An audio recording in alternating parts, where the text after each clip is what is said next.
আজ সোজাসুজি আমি রান্নাঘর থেকেই তোমাদের সঙ্গে ভিডিও শুরু করলাম। অন্যভাবে শুরু করতে পারলাম না, সময় পেলাম না। তো দেখো এখানে আমার রান্নাঘরে মাছ ভাজা চলছে, 2 রাউন্ডে মাছ ভাজা হবে আর মাছের ঝাল হবে ওটা। আর এখানে সরষে বাটা আছে, এখানে ভাত রেস্টে দেওয়া আছে। ভাতটা রেস্টে না দিলে না ডাইরেক্ট ভাত করতে গেলে অনেকটা আর কি গ্যাস পড়ে, তো সেই জন্য আমি একটু রেস্টে রেখে দিই। তো এখানে দ্বিতীয় রাউন্ডের মাছ ভাজা হয়ে গেল, আর এই তো সরষেটাও হয়ে গেছে বানানো, মানে কষা হয়ে গেছে। তারপরে মাছগুলো দিয়ে দিলাম।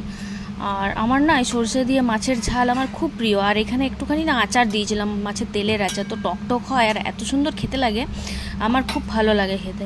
তো এই যে শুকিয়ে এসেছে, অনেকটা রেডি হয়ে এসেছে মোটামুটি। তারপরে দেখো ফাইনাল লুক ছিল এটা, দারুণ টেস্টি হয়েছিল, দেখতেও বেশ ভালো লাগছে।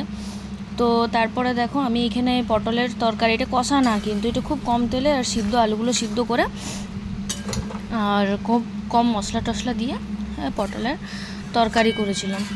আর ডাল তো আমরা করি না, ডাল খুব কম খাই। আর এখানে কাতলা মাছ নিয়েছিলাম, দাদাকে ফোন করে বলেছিলাম যে মাছ দেয় আমাদের আর কি, যে কাতলা মাছ দেওয়ার জন্য। ব্যাপারটা হচ্ছে বিবেকের কালকে জন্মদিন, তো ও বলেছিল ও কাতলা মাছের দই কাতলা খেতেও খুব পছন্দ করে।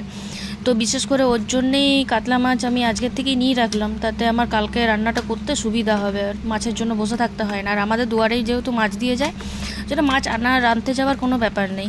তো এই মাছ আমি শুধু নুন মাখিয়ে রাখলাম, মানে দই মাছে তো নুন দিয়েই রাখে, হলুদ দেওয়া, মানে কালারটা হলুদ হলুদ হয়ে যায়। তো আমাদের দই মাছের সাদা সাদা কালারটাই ভালো লাগে, সেই জন্য শুধু নুন দিয়ে ম্যারিনেট করে রেখে দিলাম। এটা কালকে বের করবো, একদম ফ্রিজে এবারে ঢুকিয়ে দেবো। তো তারপর আমার রান্না করে এই যে আমার সব বাসনপত্র ধোয়াও হয়ে গেছে, আর এখানে একটু চা বসিয়েছি। আমি এবারে ব্রেকফাস্ট করবো, দিয়ে অফিসে চলে যাব। তো দেখো আমি কি অবস্থা, ঘেমে গেছি পুরো একদম গরমে। তো ঠিক আছে, রাখি, টাটা, ভালো থেকো সবাই।